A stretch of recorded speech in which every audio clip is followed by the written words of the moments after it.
Scott, thanks. Appreciate it very much. Okay. Thank you, Scott, so much. I am so honored to be here speaking tonight, and thanks, Scott, for all the wonderful work you do at the Holocaust Institute of Education, all the great work you do there. Thanks to Abby and Jessica for all the wonderful work you do here at the museum. This is just a gorgeous museum. I'm so honored to be here and delighted to tell my mom's story tonight. It's also good to be back in Nebraska again, maybe get a little bit of Valentinos and some Runzas too. So that's a good thing. Again, I'm so privileged to be speaking with you today.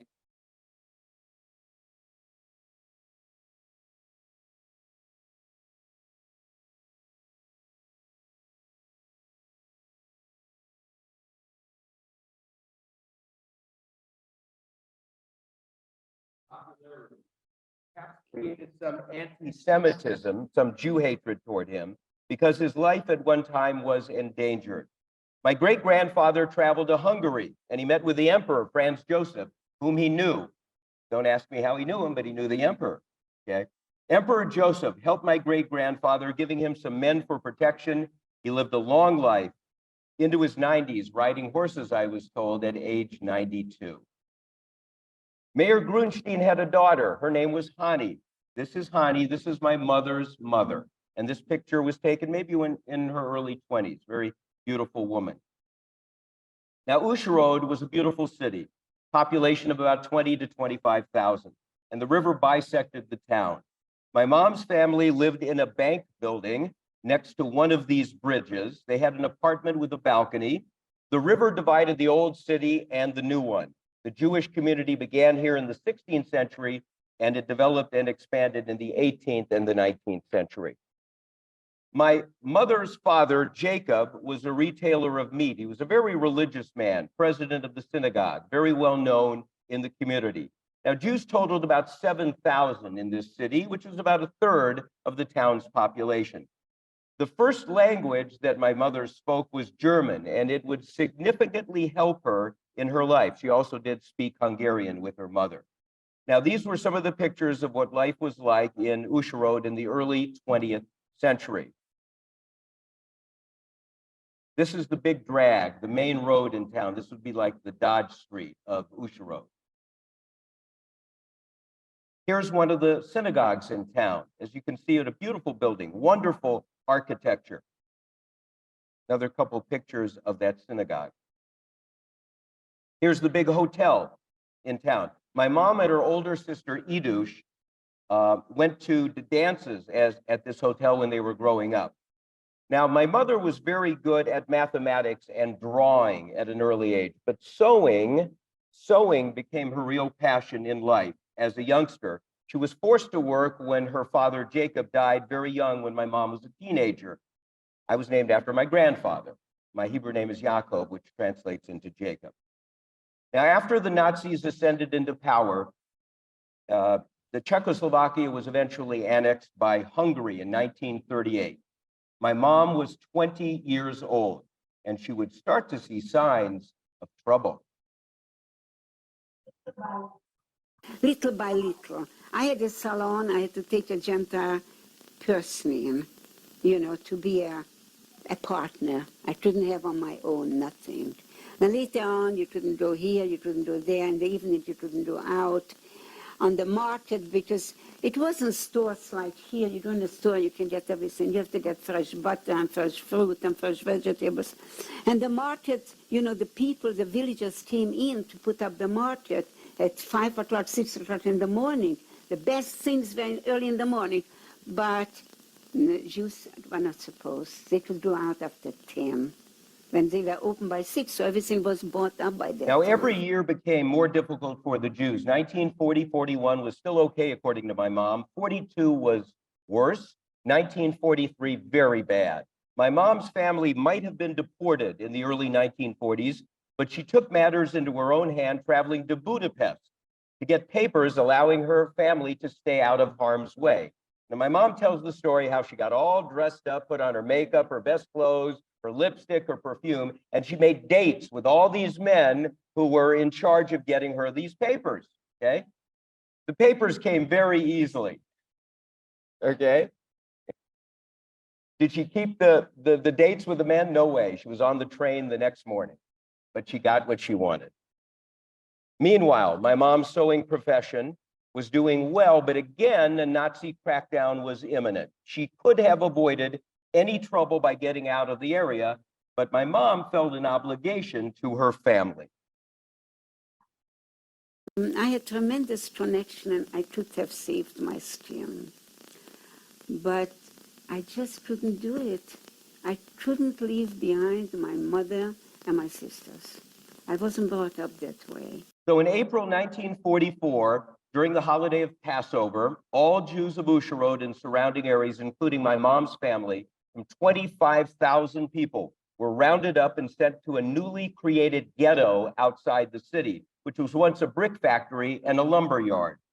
My mom was not one of them, however. Somehow she avoided it. She tried to fake her own death.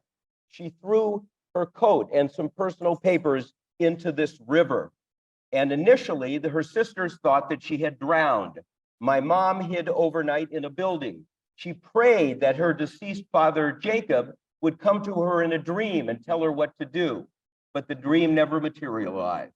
My mom, next day, gave herself up. She entered the ghetto, much to the surprise of these guards outside. What is this crazy woman doing, coming up and wanting to get into the ghetto? But my mom felt an obligation to her family. She felt empowered to do whatever she could to help other people. But I feel God knew what I did, and that's why I'm alive today. I have forgotten about my own sorrows because I was busy with others. Mama said one day to me in Auschwitz, I said, Mama, I have to take the coffee away from you. And Mama said, why, Ilona? I said, Mother, a woman is dying there and she wants a little coffee. I have to give it to her. But I'm your own mother. I said, Mama, you will not die. God will help you. I have to give it. And I gave her that water and she died. But I felt good about it, that I pleased her. That was her last wish. My mom's family spent 3 to 4 weeks in the ghetto, and then in May 1944, they were transported on a train to Auschwitz, spending 3 days and 3 nights on that train. Can you imagine?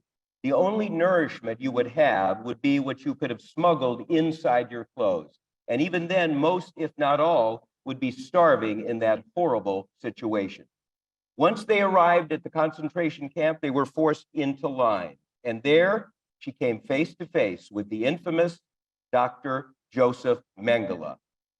These are some of the lines that you can see, the train tracks.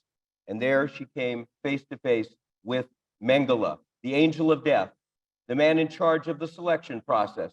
To the right meant temporary safety and forced labor. If you were strong, if you were a young adult, if you were able to work. To the left meant instantly to the gas chamber and death, if you were young, if you were elderly or weak, and then to the crematoria where they would burn your body. It wasn't good in the Nazi eyes if you had a physical or a mental disability. Now, my mom's sister, Zisela, broke her hip as a youngster, so she walked with a limp, which would be very dangerous as they're approaching the selection, okay? My mom herself had sprained her ankle just prior to this trip, and she was walking with a cane. But when I came to Auschwitz, I stood out from the line and I looked, said right, left, right, left. Dr. Mengele is selecting people. And when I saw throwing out mothers and children and younger people and old people, throwing them out, I threw away the cane. I said, God, forgive me. I threw away the cane, and I said to Zisa, to my sister who is a force, Zisa, walk straight. It's bad. And when we walked, Dr. Mengele said, Arbeitsfähig. That means good for work. And then he took her neck out, and he says, Die links. She's lame, left. And I said, das ist meine Schwester, wo nimmt man sie? That's my sister, where are they taking them?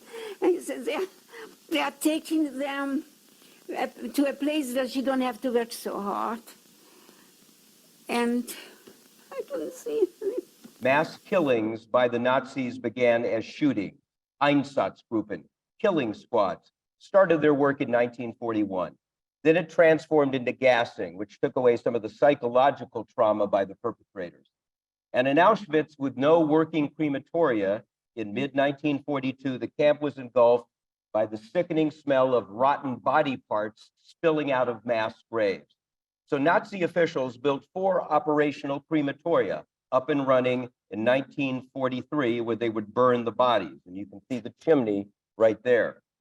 Imagine this, 4,400 corpses could turn into ash in 24 hours. This is Zisela. Saranka was her Hungarian name, my mom's sister. Sent to the left, murdered, age 22. Look how beautiful. This is Yidu. Yanur was his Hungarian name, my mom's brother, also murdered, 16 years old. My mom tells the story of that train ride into Auschwitz. She said Yidu was on his sister Zisela's lap, praying and crying the whole way, so fearful of what might happen. My mom said she wasn't crying. She was already trying to figure out a way to get out of the mess that she was in. So in this photograph, taken by Nazi guards just after arrival on the Hungarian transport, May 1944, my mom is on the far right with the white head covering. You can see her right there. These photos were taken by my mom's sisters. Are somewhere in this photograph, obscured by the front row. These pictures were discovered after the war. They were made into a book called the Auschwitz Album. In 2010, 13 years ago, we had an exhibit at the Holocaust Memorial Center in suburban Detroit, where I live. I saw this photograph in a big picture similar to this, and my heart started beating really fast. I mean, I almost fainted. I knew it was my mom, and I sent the photograph to her, and she verified that that was her. But it's amazing that I could have that now. Now, the first night in the camp, my mom said, was the worst night of her life. She got a cold shower, and she was shaved all over, not just on her hair. And here again is another photograph of my mom, now with a shaved head right there. I don't know who these other women are. They're not my aunts, but there's my mom right there. She was painted with a red stripe on her back and given a uniform. My mom said it wouldn't fit. It'd either be too big or too small. No underwear, no panties, no bras, just this rough uniform. Now, my mom tells the story of knowing one woman in the camp who was gorgeous with a couple of twin kids. Both were a year old. The kids had been gassed to death and later burned. The mother wanted to touch the electrical wires surrounding the camp and die. She did not want to live. My mom said she was so busy keeping this woman safe. She tried to help others, and that made her forget about her own problems. Now, in Auschwitz, forced labor was intrinsic to the Nazi culture of persecution. Inmates worked in administrative, service, or clerical jobs in skilled trades and crafts. Outside, they worked in factories, in mines, on roads. Needless to say, no one received any kind of payment for any kind of work. Thousands upon thousands, hundreds of thousands of men and women perished in these slave labor conditions from hunger, dehydration, exhaustion, and disease. Others were beaten or shot to death or had guard dogs attack them. My aunts tell me, my mom's sisters tell me, when they were forced to carry these big stones in the camps, if you weren't fast enough, they would sick the dogs on you. Fortunately, though, my aunts tell me they were never bitten. Now, in Auschwitz, my mom became useful in so many ways. She befriended a Blockelster, which was a head of the block, and she became a Stubendienst, which is a maid in block number 26. She helped sew and clean instruments for a dentist in the camp named Urka. Now, my mom was even forced to stand next to Mengele and give him a towel or some towel for his forehead or some water to drink while he's making these selections. She was picked out of everybody to stand right next to him to help him out. Can you imagine that? And eventually, my mother's mother, Hani, arrived in Auschwitz. She wasn't on my mom's transport. You know how the family was reunited? My aunt Rita, my mom's sister, found her own mother sitting on the toilet in Auschwitz. Later, my mom saw her half-brother Peretz in the camp. There's Peretz, wife Helen, and their 2 kids. Peretz had been separated from the family and asked my mom, how are Helen and the kids? My mom said, they're fine. They're with us. But my mom hid the truth. The truth was the wife and kids had already been sent to the gas chamber. Later, my mom and her sisters would find out that parents died in Bergen, Belsen concentration camp.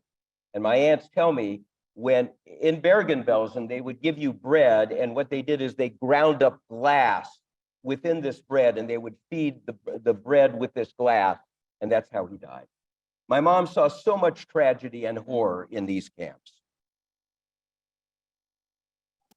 These children, in one of the worst nights, went out, and I knew they were going to the crematorium. They were lying, they were kissing me, they were hugging me, and I knew they are going to the gas chamber. I can tell you that was the saddest day of my life, and I saw 800 children walking out in a rain. They went straight to the crematorium. My mom and her sisters not only had to deal with their own lives, but also trying to save their beloved mother, who was middle-aged, and because of that, more likely to be selected for death. Now, one day in Auschwitz, Hani, this is my mother's mother, who would later become my grandmother, she fell off the top bunk bed in the barracks, and she hit her head hard, causing a gash. My mom and her sisters were able to take care of the wound without any of the guards knowing it. And they were able to hide her in blankets in barracks during the roll calls, avoid the unthinkable, saving her life. My mom said she once wiped some red paper on her mother's face to give her some color, thus making her look a little younger and more presentable. Now, organizing, which was gathering something valuable and bartering it for extra food or privileges, became a real way to survive in these camps. My mom said she would pick up cigarette butts off the ground and she would pool them together to make a cigarette and sell for a little extra bread. She was always in business. As those of you know my mom, she was a businesswoman too. Now, life was brutal. Beds consisted of wooden shelves, no mattresses, minimum straw bedding. My mom said it was always best to get the top bunk because if you were on a lower bunk, you would be subjected to diarrhea falling from above. Now, roll calls were at the beginning and end of each day. They would often last for hours, adding to the extreme fatigue and torment. Camp uniforms with vertical gray and blue stripes were made of rough cloth, never washed or changed, with dirt and sweat infested with lice, inadequate to protect them from the harsh cold weather. Now, my mom did so much to help save the lives of others in the camps. And I'll give you some examples. My mom was at one time in charge of the food line. She was spooning jam off a little bucket or something, spooning it off, and she would take her finger and give a little bit more jam to people coming off that spoon, coming down the line. She once took a potato from her own mother and gave it to a starving girl. Someone complained, "How can you take that from your own mother?" My mom said, "Because this woman needed it more." Another time, a young girl was destined for death. Her family asked my mother for help as they were standing in line during one of these roll calls. I said, "Mama, you hold the line. I have to go into the block and take a rope. You meant a band. You know, that's when you have that in your hand, you are doing this. And I said to the woman, when I came back, I said, "You wait here and be close with your daughter." The daughter was out inside and she was outside. And don't cry and don't make any noise. I will do what I can do. So I got a Stubendienst band and I said to her, "Tell your daughter that she should fall by my feet. And when she falls by my feet, I will put this on her left hand. And then she should raise herself up and I will hold her hand and one of my sisters will hold her hand and she will become a Stubendienst." But she was a little shorter than me. I said to raise herself and be a Stubendienst. And that's what happened. So help me God that I'm telling you the truth. And she was there and I saved her for that day. During her 5 to 6 month stay at Auschwitz, my mom recognized an old friend from years before whom she had a crush on. His name was Miller Bondi. It was a platonic relationship, not romantic. But he was in a position of power in the camps. He was a capo, which was head of the unit. See, the Nazis gave certain prisoners better privileges, maybe a little more food, a little more clothing to control the masses. They were still prisoners, right? They were still prisoners, but they had a little bit of power. So my mom's head was shaven, as you can see right there, and she was embarrassed by her appearance, and she was worried that this Bondi, this friend from years before, would not recognize her. So I bought a little pillowcase, right? A pink one and a blue one. Pillowcases you could buy from the people for a little bread. You give up the bread, and I made myself a dress with my sister's help, and a little kerchief. Then if I have a kerchief and a dress, maybe he will recognize me. And it says, Bundy, you have to help me. I am so-and-so, and I know you, and I met your mother and father, and the Dr. Shomodis was introduced. I says, and you have to help me. And he says, I can give you bring you a whole bread. No. You have to help me, because I have seen you with a Schreiberin. Maybe you're engaged, you're married. I wish you good luck. This was a nice little clean romance between us, and you don't owe me anything, but I want you to help me get out my family. And he promised me that he will talk to the Schreiberin right that day, and I was introduced to the Schreiberin, that's the secretary, and to the head, the larger eldest, the head of the head, and the two women knew me. And they said, when a good transport comes, that's the only way to get mother out. When a transport comes, and they know it's a transport, not to the crematorium. And Bondi was able to do it. Get her under transport of about 3,000 out of that horrible camp, and it most assuredly saved her life and the lives of her family. So my mom was in Auschwitz for about 5 to 6 months. Auschwitz located in Nazi-occupied Poland. At the end of October, beginning of November 1944, 8,000 women were evacuated from Auschwitz-Birkenau and transported to Bergen, Belsen, which was in Germany. My mom and her 3 sisters and her mother were among them on this transport, and so was Anne Frank, the young teenage author, who would later become very famous because of her diary. So my mom and Anne Frank were in Bergen, Belsen at the same time. Pretty cool. They didn't know each other. At least my mom never talked about it, and Anne did not become famous, obviously, until after her death. My mom was 11 years older than Anne at the time, but they were in the same camp at the same time. So when we came Bergen-Belsen, it was heaven. The food was delicious. There was no syrup and no roll call. We didn't have to get up in the morning. We could talk, we could laugh, we even were cooking in our minds. Chicken paprikas and this and that. If we get out, we will get out. We will never take care of our figure. We will just eat and eat. So my mom was very lucky in Bergen-Belsen. She made herself useful. She used her trade to stay alive. She actually made a suit for a Blockelster, and she also did that in Auschwitz. So life was a bit more bearable for my mom in this camp. My Aunt Ethel, my mom's sister, said, let's try to stay. But my mother's mother said no. Connie was a very wise woman, and she had noticed that every day the food given out was dwindling, becoming less and less. In fact, hunger and illness were rampant there. There was a complete lack of hygiene in this camp. Typhus, dysentery, tuberculosis were prevalent. And as I said, my mother's older brother, Peretz, who would have been my uncle, died in this camp. So the stay in Bergen-Belsen was short, maybe 3 or 4 weeks. Shortly before Christmas 1944, Mom and her family were on another transport to Braunschweig, also in Germany. This was one of the subcamps of Ravensbrück. This camp dealt with steelwork, specifically making airplanes. My mom worked in a factory. She had to take an elevator down into salt mines underground. She was positioned on a big machine, and her job was to use a tweezer to pick up small ball bearings and place them in a hole. When it came to me, I never had glasses in my life. I am very good with my hand because I really, what I was doing, needs fine. I could do it. It was nothing for me. I was doing it. It was nothing. He says, you are the one. Every day you come to that machine and you start doing it. And I was very happy.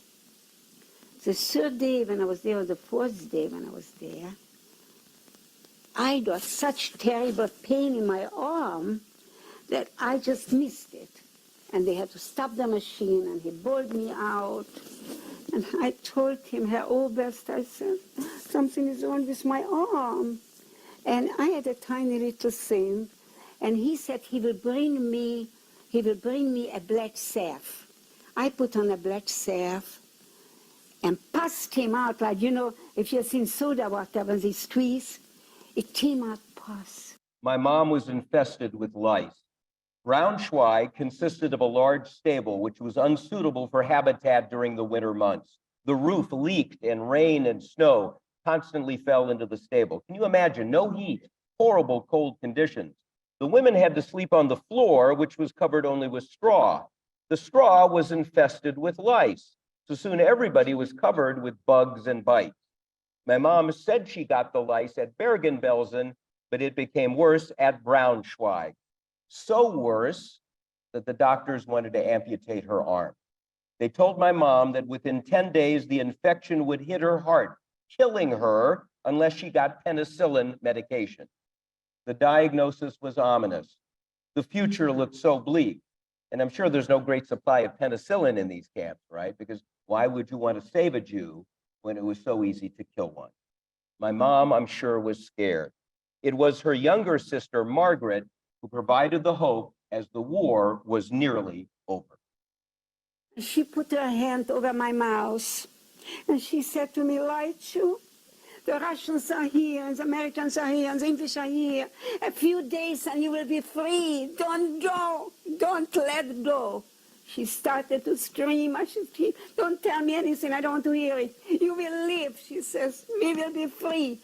And when she said that, I got such a power. Why should I die now when I'm so close to freedom? Why should I die now? And it was at Bendorf, the fourth camp that my mom was in, transferred there in February 1945, that she got the penicillin that saved her life.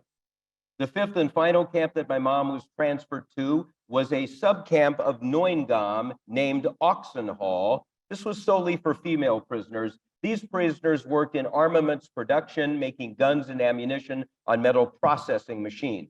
Now, I'm not sure my mom did any of that because at this point she was very weak from her condition. At the very worst of her concentration camp experience, she registered, believe it or not, 55 pounds. That's for a 25-year-old weighing 55 pounds. But my mom was lucky, and needless to say, were she not lucky, I would not be speaking to you today. So in the spring of 1945, as the war was winding down, Sweden was instrumental in helping save lives. Count Folke Bernadotte, part of the royal family, is credited with negotiating the release of tens of thousands of prisoners from German concentration camps. The rescue was under the auspices of the Swedish Red Cross, and the mission used buses, white buses, painted all white with a Red Cross emblem on the side. This was done so they would not be mistaken as a military target. Another hero who helped save Jewish lives was Hillel Storch, a key representative of the World Jewish Congress. His initiatives led to the liberation of thousands of concentration camp inmates and their subsequent transfer to Sweden. It was Bernadotte and Storch who helped save my mother's life and the lives of her three sisters and their mother, who would later become my grandmother. Now, en route to Sweden was a brief stop in Denmark, April of 1945. And here again, I believe, I'm not positive, but I believe photographers captured another picture of my mother. First row, second from the right, right there. Now, it's a grainy photograph, but knowing my mom's stance, her posture, her face, I truly believe that that is her.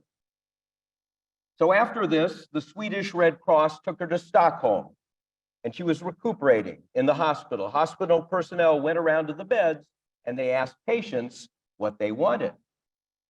So one woman said she would like chocolate, so they bought her chocolate. The other woman said she would like figs, so she would like this or that.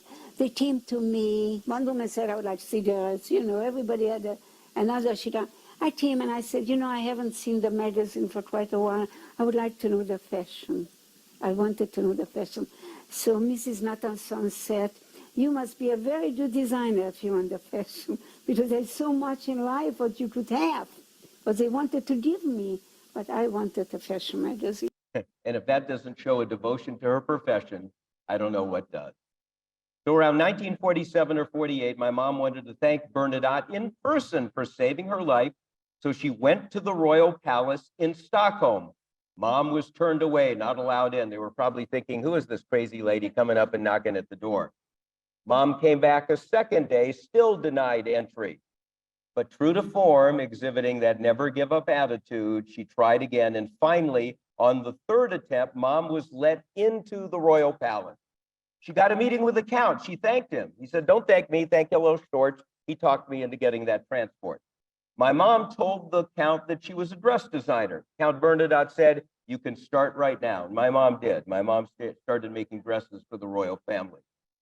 My mom was also introduced to Hillel Storch's wife and went to work for her as well. And according to my mom's testimony, was invited many times to their Friday night Sabbath meal. Now, on this third trip to the palace, when my mom finally got in, she met Princess Sibylla. Princess Sibylla had a little boy running around, maybe a couple of years old at the time. That boy's name was Carl Gustaf. Carl Gustaf is now the King of Sweden. So my mom knew the mother of the King of Sweden. How cool is that? From Sweden, my mom moved to Paris and worked there for a while in dressmaking. And then eventually my mom came to America in the early 1950s. And here's a picture of the sisters. I'll point them out. The farthest one is Idush. Idush was the oldest. She avoided the Holocaust. She married a non-Jew and was able to avoid the Holocaust. There's my mom. There's Aunt Margaret, the youngest sister. This is Aunt Ethel, and this is Aunt Rita. These four all survived the Holocaust. I'm going to tell you a story about Aunt Ethel. My mother's mother, Hani, was sent to a holding cell in Auschwitz. The holding cell, the next step was the gas chamber.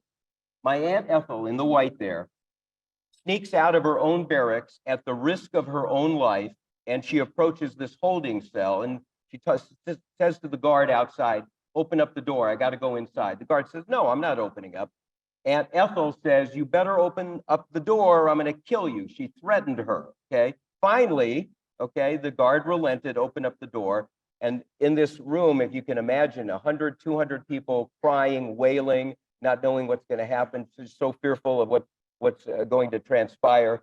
Ethel comes into the room and yells out, mommy, mommy.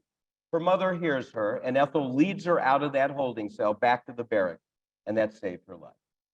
Very cool story. Here's another really neat story. So most of my mom, all these sisters were very good at sewing. I have to admit, my mom was considered the best, and the sisters acknowledged that, okay? But all were very good. So Aunt Margaret, and she's still alive today, by the way, this one, okay? Aunt Margaret, when she came over to New York, she got a job with Oleg Cassini. And those of you might know, Oleg Cassini was the dress designer to Jackie Kennedy. So my Aunt Margaret worked on the dress that Jackie Kennedy wore to the Pope's funeral in 1963, standing right next to Jackie, fitting her for this dress, 1963. True story.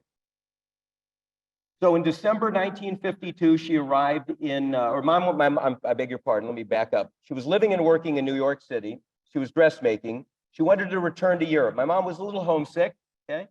She wanted to go back to Sweden to live, go back to Europe. But she decided to take one last vacation to Miami, and lucky for me, she did.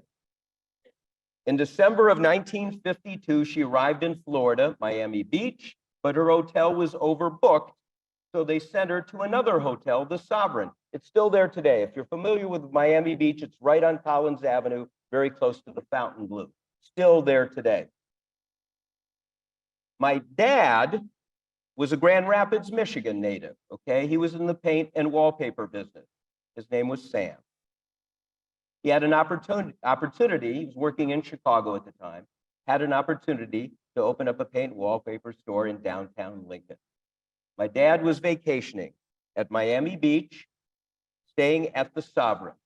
He went out on the beach in the wee hours of the morning when my mom arrived Again, her hotel was overbooked, so they sent her to my dad's hotel. And as fate would have it, there she met my dad out in the ocean in the wee hours of the morning. That's where they met. And I guess it was love at first sight, because 3 months later they were married. And about a year and a half after that, I came into this world. My mom continued to work and thrive in her fashion career, now living in Nebraska. She would tirelessly sew and create new dresses, working in the sewing room, as we called it, which was just adjacent to my bedroom. And those of you who know my house, very close, and I see wonderful friends here, you know exactly what I'm talking about. My mom had a small clientele of very affluent customers, and at her peak, she would make and sell a dress for $3,000. Now, that's a lot of money today, but back in the 60s and 70s, that's a whole lot of money. She even hosted a fashion show highlighting her exquisite dressmaking talent. Here's the invitation from the 1966 event held at our house. I lost my beautiful mother in December 2013 at the age of 95. I held her hand in the final moments of her life, and I thought about how those hands did so much in her remarkable time on earth, helping support her own family growing up, using those hands to help save lives of others in the camps, to cook and clean in our house, and maybe to dress me up on occasion. Who is that cute little guy there? And also to create masterpieces in fashion. In March of 2016, I returned to Lincoln to speak at a reception honoring my mother's work. It was an exhibit showcasing a dozen or so of her dresses that I donated to the University of Nebraska after her death. As you can see, the colors and the fabrics that she created were so beautiful. I remember vividly that wherever she traveled, she would turn heads when wearing these outfits. How proud I was of her, and how proud I continue to be of her. And my dad too, as you can see by these photographs, and those of you who knew my dad as well know him, you can see they made a great looking couple. And here's some other photographs in their later years. You can see the bottom picture there, that's right, very close to where they met. That's on Miami Beach on the balcony of one of my aunt's condos. And there's another couple of pictures of them. And my mom continued to talk about her experiences to schools, to groups. She lit candles on Yom HaShoah Day, that's Holocaust Remembrance Day, at the state capitol in Lincoln. It goes without saying that I am deeply blessed to be speaking with you today, telling my mom's incredible story. I hope by doing this, I can, in a small way, enlighten the world about the horrors of the past, and to encourage everyone to believe that we can all make a difference in today's world, so this never, ever happens again. Thank you so much for listening.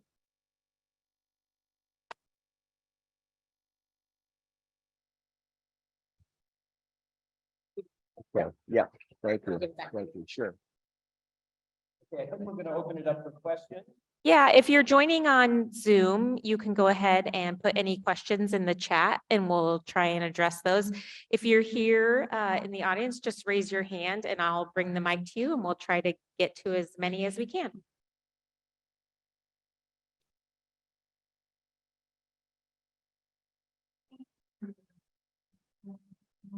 Thank you.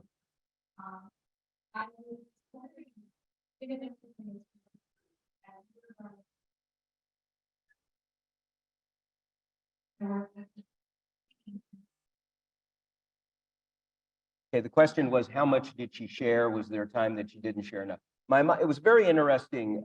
It's kind of almost a dichotomy. My mom had nightmares at night, almost every night, about her concentration camp experiences. Yet, she loved to talk about it. She would incessantly talk about it over and over. I would hear these stories, and sometimes I would hear, yeah, enough.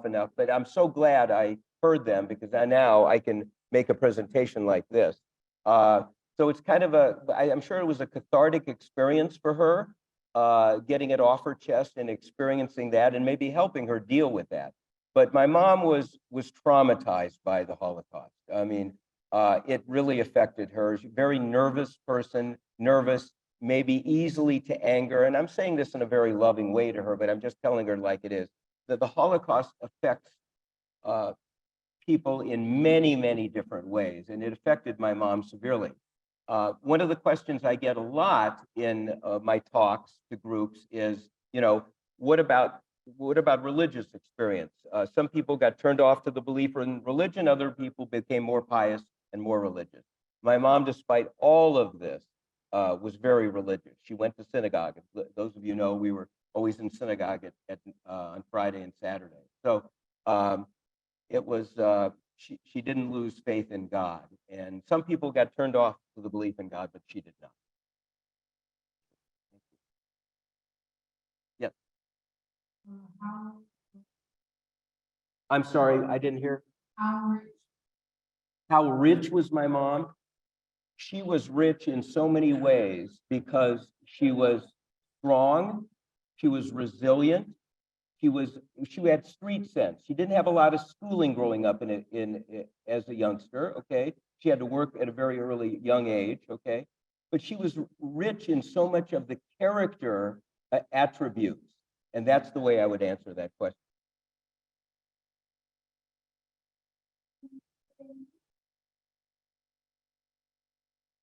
Well, did she model or somebody else model? Is that your question? Yeah, she would. I mean, she had dressmaking. She would give dresses to make dresses for people, but she would model them in a way by going to synagogue, wearing the dresses that she made. She would go to synagogue or out on an affair of some sort. I think in my bar mitzvah, I think my mom changed 2 or 3 times. I mean, she had to have a cocktail dress and then a big funny, but that's the way she was. That was her life. I really truly believe, and believe me, I'm not saying this in a braggish tone, but had my dad been relocating, if his business was on either coast, New York or LA, I think my mom would have made it very big as a fashion designer. I'm not criticizing being in the middle of the country because I'm so proud of being from Nebraska. And, I get chills just thinking about this place and so glad to be back home.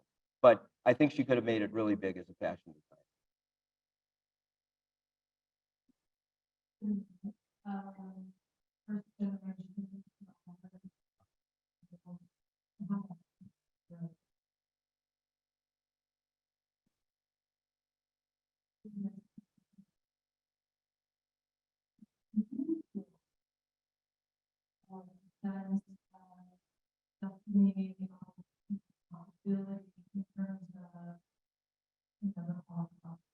Did I feel survivor guilt? Not in any way. I feel very blessed to be here. Again, it was a miracle that my mom survived. I'll give you another statistic on that Hungarian transport. It was, of course, May of 44. It was, of course, of about 7 weeks, from May to like July 1944. Over 7 weeks, the Nazis transported 437,000 Jews into Auschwitz, okay, over the course of 7 weeks. Out of that 437,000, almost 500,000, 90% were killed on arrival. So my mom was one of 10%. I mean, what are the chances? So I look at myself as being very lucky, being very honored and blessed, and being very devoted to institutes like Scott's institution and my institution back in Detroit, at telling my mom's story, at speaking out against injustice. I mean, all of you know, there's so much bad, there's a lot of bad stuff going on in the world. Did you know, and again, let me digress a little bit. Every 19 seconds in the world right now, somebody is being killed via genocide. Genocide similar to this in a way. I mean, different, obviously, but genocide in Africa, in Asia. So three a day, 3 a minute, 3 minutes. So in the hour that I've been with you, or 45 minutes, maybe 150 have been killed somewhere in the world on an average. Okay, so this stuff is going on over and over, and there's almost no stopping it. Okay, so again, we can try. I mean, we can do everything we can. Hopefully, anti-Semitism goes away. Hopefully, racism goes away. I don't see it happening, tragically. I mean, I'm being very honest. But again, we're doing everything possible. And just to answer your question, just to go on, I feel so devoted, and this is my passion now, to do this and tell my mom's story, keep her legacy alive.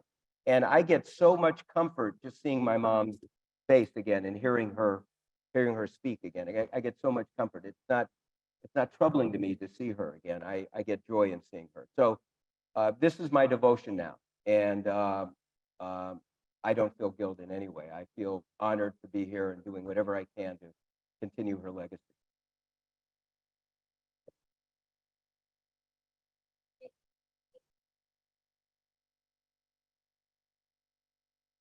No, not to my knowledge, no.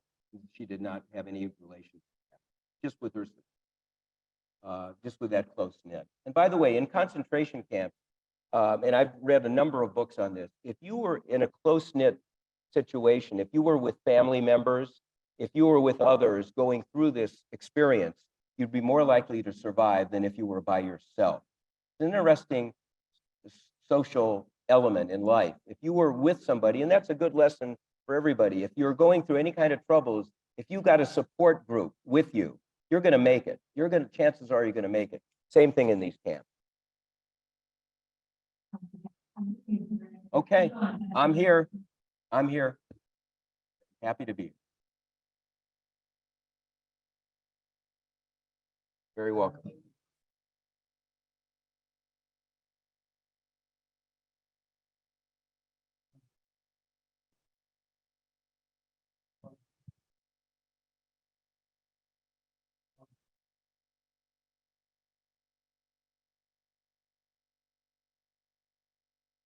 What is my biggest takeaway from all of this? Very good question. Well, we speak to a lot of kids at the Holocaust Center where I go and do tours in suburban Detroit. And, you know, we teach the lessons of respect, of responsibility. We have a couple of exhibits, one of genocide. How does genocide start? With acts of hate and violence, and it all leads to genocide, killing of a racial and a political group, that type of thing.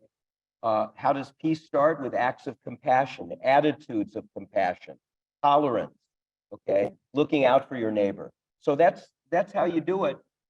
Look, we're all in this world together, and there's no reason we can't all get along. Yeah, we all have different religions, different races, different food interests, whatever, different music interests, whatever, but we should all be able to get along. I mean, you know, we respect, and you know, here's another thing. I mean, and again, forgive me for going out. God gave you 2 ears and 1 mouth. So use your 2 ears more than your 1 mouth. Listen to people. Listen to people. Listen. If you understand people, the world's going to be so much better off. If you tell me your problems and I listen and I don't turn an eye to you or I don't turn my back to you, we're going to have a dialogue and we're going to have a friendship. Maybe that's going to make the world a little better.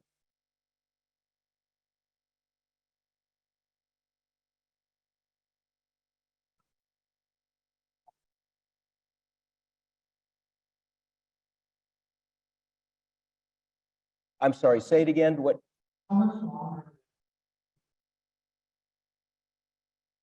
Her mom lived about, she saw me, this we're talking about my grandmother, right? She lived about 2 years after my birth. So she knew that I was born, which is pretty cool. And again, my mother's mother, probably, if my mom was 25, I'm not exactly sure how old my grandmother was, but she was probably about 50, maybe 55, and more likely to be sentenced to death. But she survived. Oh, I'm sorry.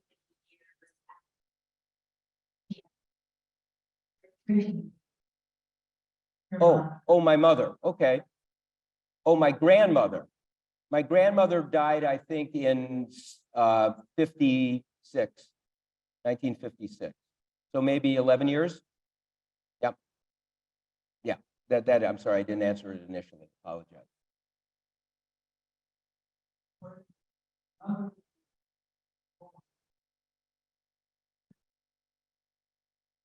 Well, it's very interesting. She was born in Kežmarok, but she moved to Uzhorod. That's the pictures that you saw at the beginning of the presentation.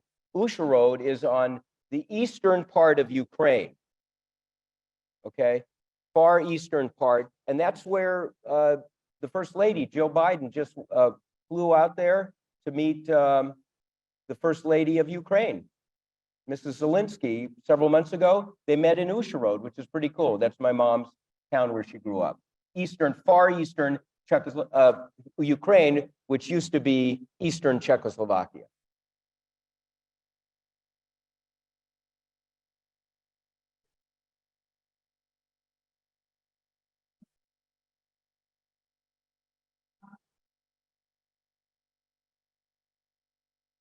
You know, I don't have it. What happened in the other instances at the holding cell? I don't have any knowledge of what happened. I mean, I just know that my aunt went in there, pulled her mother out, and surprisingly, it was probably a miracle. I mean, there's a whole series of miracles in this presentation that allowed her mother to live, and my mother to live, and her mother to live as well. Because again, if my grandmother, my mom's mother, was middle-aged, you'd be more likely to be selected for death. I mean, you know, the ones, they didn't keep the 50 and 60-year-olds alive, by and large. Okay. And we saw one hand. You've been raising your hand a lot.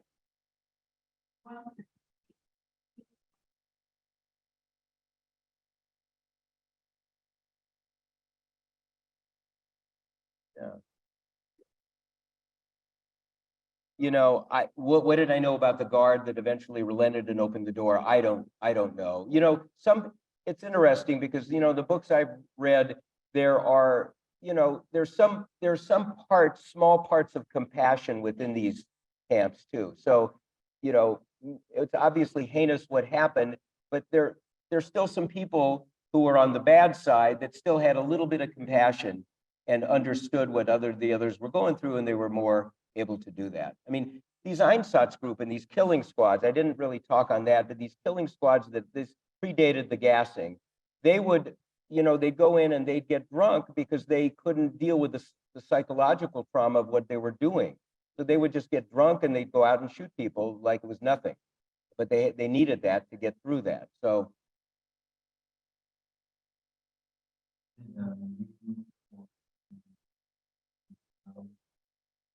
actually, I've never been to any concentration camps. That's one of the things I really want to do. That's one of my goals.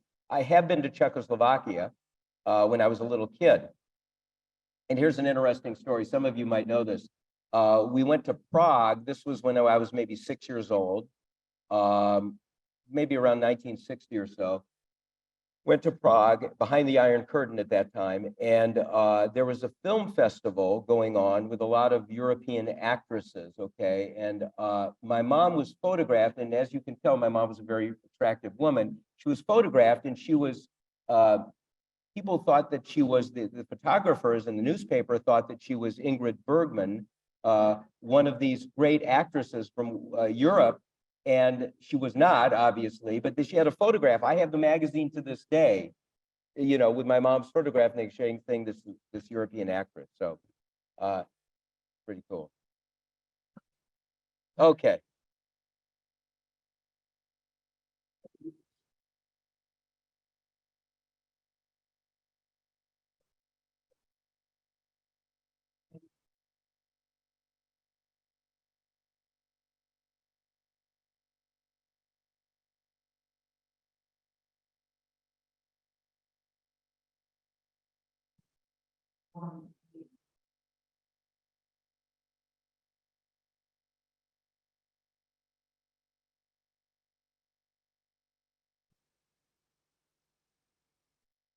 Yeah.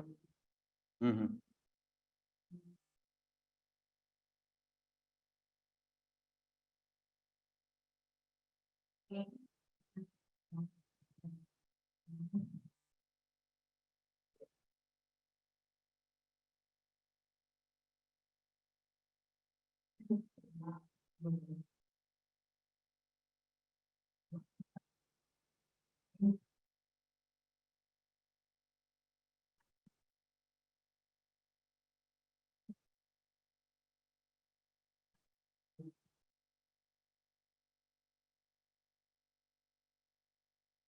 Yeah.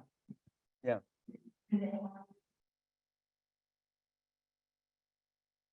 I mean, I don't know. I mean, maybe they do, maybe they, you know, it all boils down to the golden rule, really. You know, the world would be so much better if you would treat your neighbor as yourself. I mean, it just boils down to that. That's what I wish we could do. And that's the reason we have presentations like this to make the world a better place.